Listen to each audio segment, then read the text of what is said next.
प्रयागराज महाकुंभ सँ शाही स्नान करके हमरा सब जे अयोध्या के लेल चलल छलहुँ तो 2 दिन भ गेल ये, एखन तक हमरा सब गंतव्य तक में नहीं पहुँचल छी। देखू बस स्टॉप भ गेल छै, जाए वाला वातावरण नहीं मिल रहा है, एकदम बस के बहुत बड़का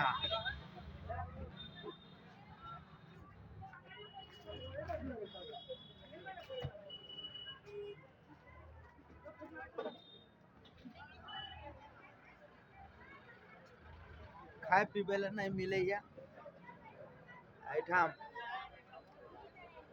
बहुत विडम्बना है, जो कोई अयोध्या रामलला के दर्शन करे ले चाहे छे उ सब 2 दिन के लेल, 2 दिन से त नहीं पुगत, 3 दिन के लेल कम से कम अपन खाना खर्चा संग में ल के तखने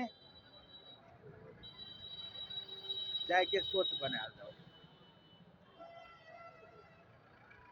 तखने जाए वाला सोच बनाल जाओ, न त अपने सब अयोध्या जाए वाला गप कैंसिल कैल जाओ। एते लंबा कतार लगा।